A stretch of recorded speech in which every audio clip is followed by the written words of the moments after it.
नमस्कार दोस्तों, मैं किंजल चौधरी स्वागत करता हूं आप सभी का पाथ फाइंडर पर।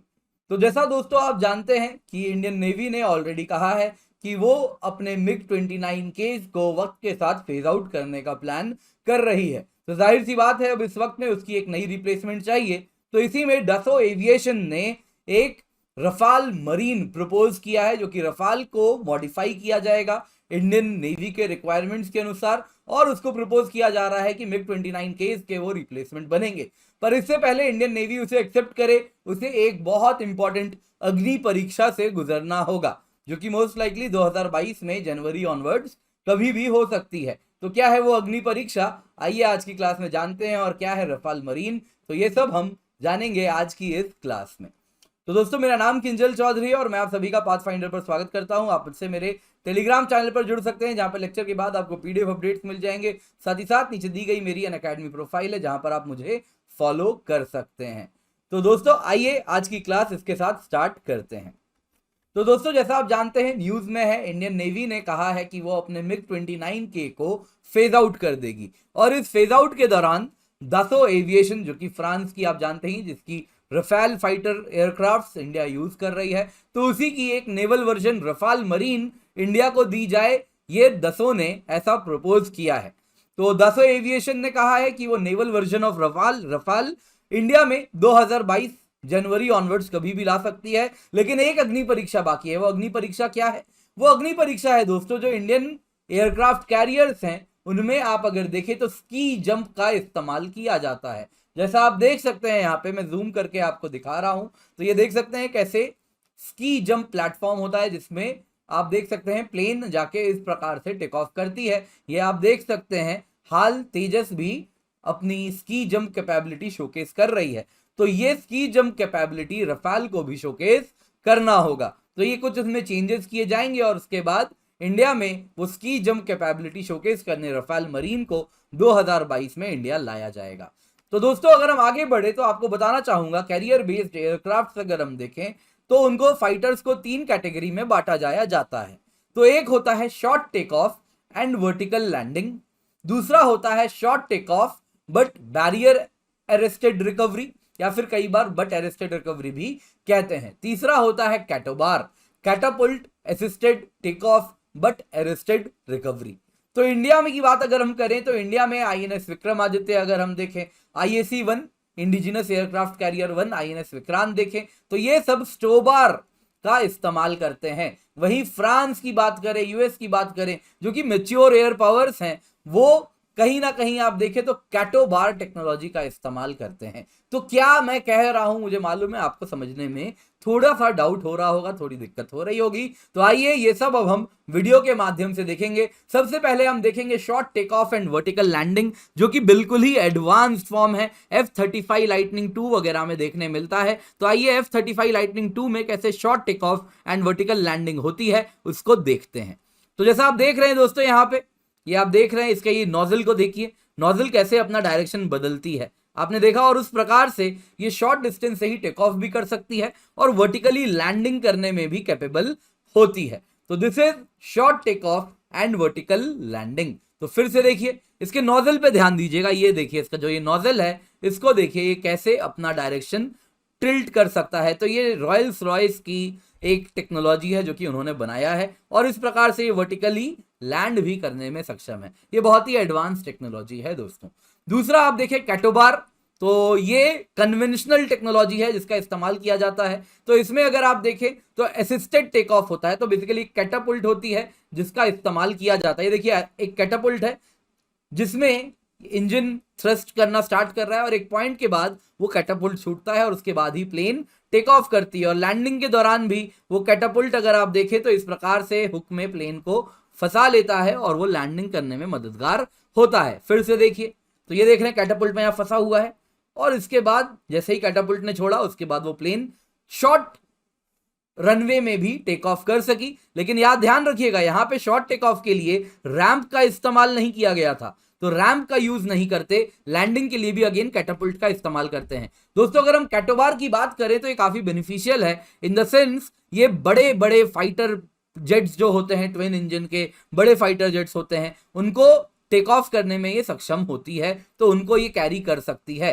तो इसीलिए advanced and mature naval powers के पास कैटोबार वाले आप देखें तो प्लेटफॉर्म्स हैं एयरक्राफ्ट कैरियर्स के। दोस्तों यहाँ पे कैटापुल्ट की बात करें तो ये दो प्रकार से आता है। जो पुरानी टेक्नोलॉजी थी वो स्टीम पावर्ड कैटापुल्ट का इस्तेमाल किया जाता था। आजकल अगर आप देखें तो इलेक्ट्रोमैग्नेटिक एयर टेक ऑफ वाली सिस्टम्स आ गई है, तो ईमेल्स कहते हैं, तो वो वाली सिस्टम्स का इस्तेमाल करना शुरू हो गया है, तो वो इलेक्ट्रोमैग्नेटिक होती है। तो इंडिया के पास जो एयरक्राफ्ट कैरियर है वो देखें तो स्टोबार है। आप देख सकते हैं मिग 29 के कैसे टेक ऑफ की, तो रैंप का इस्तेमाल की टेक ऑफ के लिए, और लैंडिंग के लिए वैसे ही आप देखें तो कैटापुल्ट के थ्रू हुक में फंसाया जाता है। आप देख सकते हैं कैसे फंसाया गया है और फिर लैंडिंग हो जाती है। तो दिस इज स्टोबार, तो short take off but arrested recovery. तो दोस्तों ये अगेन कुछ ही प्लेन्स, छोटे प्लेन्स अगर आप देखें रिलेटिवली वही प्लेन्स हैं जो कि इस प्रकार की टेक ऑफ कर सकते हैं। अगर भारी प्लेन इस्तेमाल कर रहे हैं तो कहीं ना कहीं उसका जो वेपन्स जो वो कैरी कर रही है उसमें हमें कॉम्प्रोमाइज करना पड़ेगा। तो अगर इंडिया की बात करें हम इस वक्त, तो जो हमारा INS विक्रमादित्य है और जो इंडिजिनस एयरक्राफ्ट कैरियर 1 है जो कि इस वक्त सी ट्रायल के थ्रू अंडरगो कर रहा है, जब आ जाएगा तो उसका नाम INS विक्रांत रखा जाएगा, वो सब स्टोबार टेक्नोलॉजी का इस्तेमाल करते हैं। वहीं French aircraft carrier Charles de Gaulle की बात करें या अमेरिकन कैरियर्स मोस्टली यूज करते हैं CATOBAR technology, catapult assisted take off but arrested recovery. तो ऑब्वियसली जो डसो एविएशन ने रफेल बनाया है वो कैटोबार के अनुसार बनाया है, लेकिन उसको मॉडिफाई करके स्टोबार के अनुसार उसको मॉडिफाई किया जाएगा और स्टोबार कैपेबल बनाया जाएगा और उसका नाम होगा रफेल मरीन। तो फॉरेन फाइटर्स की बात करें तो वो स्टोबार में इंडिया उनको तभी एंट्री देगी अपने एयरक्राफ्ट कैरियर्स के लिए जब वो स्टोबार टेक्नोलॉजी में अपनी कैपेबिलिटी शोकेस कर पाएंगे। तो दोस्तों अगेन आपको बता देता हूं, ये जो एयरक्राफ्ट था दिस वाज F-35 लाइटनिंग 2। यहाँ पे आप देख रहे हैं FA-18 हॉर्नेट। तो आप देख सकते हैं हॉर्नेट की एक खासियत होती है, इसके जो विंग्स होते हैं ये फोल्ड हो जाते हैं। तो आप देख सकते हैं यहाँ पे फोल्डेड प्लेन्स भी आपको देखने मिलेंगे। आप यहाँ पर देखिएगा, इस जगह पे आप देखें अगर, तो आपको अगेन यहाँ पे थोड़े दूर में आपको यहाँ पे फोल्डेड एयरक्राफ्ट भी दिखेंगे जिनके विंग्स उन्होंने फोल्ड करके रखे हैं। यहाँ पे आप देख सकते हैं ये जो विंग है यहाँ पे ये देख रहे हैं कैसे फोल्ड करके इन्होंने यहाँ पर रखा है। तो FA-18 हॉर्नेट की ये खासियत है और यही रफेल M का कॉम्पिटिटर भी है FA-18 सुपर हॉर्नेट। तो ये बोइंग का बनाया गया फाइटर एयरक्राफ्ट है एंड इसने स्की जंप कैपेबिलिटी यूएस में दिसंबर 2020 में ये कैपेबिलिटी शोकेस भी कर दी थी। तो इसकी फोल्डेबल विंग है तो इसको ये और एक एडवांटेज देती है कि जो छोटे कैरियर्स हैं उनमें भी काफी ज्यादा सुपर हॉर्नेट्स को स्टोर करके मतलब उसको रखा जा सकता है। तो काफी सुपर हॉर्नेट्स उड़ सकते हैं because of its foldable wing. तो ये भी एक बेनिफिट है और यही रफेल M की कॉम्पिटिटर भी है।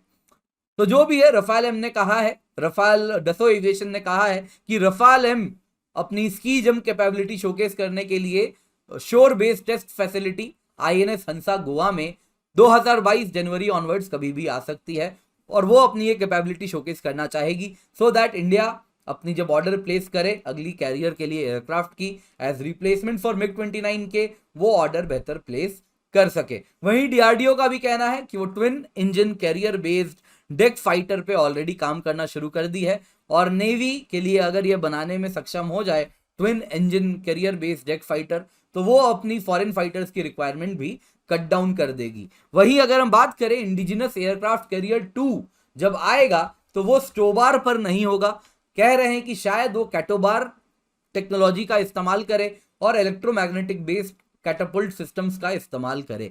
तो हो सकता है IAC-2 कैटोबार टेक्नोलॉजी का इस्तेमाल करे तो बड़े बड़े एयरक्राफ्ट, ज्यादा नंबर ऑफ एयरक्राफ्ट भी वो कैरी करने में सक्षम होगा और with full weapons based payload के साथ वो प्लेन छोड़ने में भी सक्षम होंगे। तो दोस्तों जब भी अकेडमी आए यूज कोड KC10 क्योंकि जो आप ये कोड यूज करेंगे तो आपको सिर्फ 10% ऑफ नहीं मिलेगा, मेंटरशिप मिलेगी, हैंड होल्डिंग मिलेगी, बेस्ट नोट्स मिलेंगे और जो मेरी गाइडेंस है वो सारी subjects of GS, SA and geography optional को कवर करती है। इसके सिवा ये वीडियो अगर अब तक लाइक नहीं किए तो लाइक जरूर कर दें, अपने दोस्तों के साथ शेयर करें और पाथ फाइंडर चैनल को अगर सब्सक्राइब नहीं किया है तो अब जरूर सब्सक्राइब कर लें। दोस्तों अकेडमी लर्नर्स हैं, आप देख सकते हैं 170 प्लस लर्नर्स ने यूपीएससी सीएससी एग्जाम क्लियर किया है, तो आप भी उनमें से एक जरूर बने। दोस्तों 10 करोड़ से ज्यादा की स्कॉलरशिप वाली आप देख सकते हैं अकेडमी यूपीएससी मेगा कॉम्बैट है। 56 सवाल 60 मिनट, 24 अक्टूबर 11 बजे। तो KC10 इनवाइट कोड का इस्तेमाल करें, डिस्काउंट्स मिलेंगे आपको सब्सक्रिप्शन में, जबरदस्त डिस्काउंट है और गारंटीड 15% डिस्काउंट अगर आप पार्टिसिपेट करते हैं। तो इससे ज्यादा और क्या हो सकता है, तो जरूर जाएं, पार्टिसिपेट करें, KC10 कोड का इस्तेमाल करें। तो एंड्रॉयड ऐप एंड वेब दोनों पे अवेलेबल है लाइव टेस्ट। दोस्तों 9 मंथ कॉम्बो है टू क्रैक यूपीएससी प्रीलिम्स 2022 तो 28% with optional plus 10% using referral code. तो इस वक्त 9 मंथ की जीएस प्लस ऑप्शनल की सब्सक्रिप्शन है 45,675 रुपीज। इसमें आपको 9 मंथ प्रीलिम्स बैच भी मिलेगा, 20 प्लस बुक्स मिलेंगे, prelims mains optional test series मिलेगी और ऑप्शनल कार्निवाल भी मिलेगी। दोस्तों अगर टेस्ट सीरीज की बात करूं तो इसमें 80 टेस्ट मिलेंगे, 50 प्रीलिम्स के टेस्ट हैं, 30 मेंस के टेस्ट हैं और 21 ऑप्शनल के टेस्ट हैं, यानी इन टोटल 101 टेस्ट मिलने वाले हैं। ऑप्शनल टेस्ट में 16 sectional test and 5 full length test होंगे। इसके सिवा 3 मंथ फेस्टिव कॉम्बो भी है 28,350 रुपए में, जिसमें जीएस एंड ऑप्शनल दोनों आपको मिल रहा है। साथ साथ दोस्तों आपको बता देता हूं, one subscription to crack it all, एक साल की जीएस प्लस ऑप्शनल की कीमत है 57,704 rupees. Iconic GS plus optional की कीमत है 78,999 रुपीज। एंड अगर आप एक साल की प्लस सब्सक्रिप्शन ले तो 54,550 रुपीज में है, 2 साल की 64,800 रुपए में है और 2 साल की आइकनिक सब्सक्रिप्शन 1,04,175 रुपए में। ये सारी कीमतें तब हैं जब आप कोड KC10 यूज करते हैं। दोस्तों ये कोड सबसे इंपॉर्टेंट है, याद रखिएगा, इसी कोड से आपको मेरी मेंटरशिप एंड हैंड होल्डिंग मिलती है। तो ये कोड अप्लाई करें और फिर मुझसे संपर्क करें निश्चिंत होकर। तो यूपीएससी ऑप्शनल सब्सक्रिप्शन की कीमत है एक साल की 24,750 रुपए on using the code KC10। 20 अक्टूबर से नए बैचेस स्टार्ट हो रहे हैं, तो इनका हिस्सा बन सकते हैं। हिंदी इंग्लिश बाइलिंगुअल 1 साल 2 साल दोनों की बैचेस हैं। वैसे ही मिशन AIR1 मींस बैच है जिसका आप हिस्सा बन सकते हैं, तो आंसर राइटिंग भी आपकी इंप्रूव होगी। तो दोस्तों आज की वीडियो पसंद आई हो तो लाइक जरूर करें, अपने दोस्तों के साथ शेयर करें। Thank you so much for joining, have a great day and let's crack it.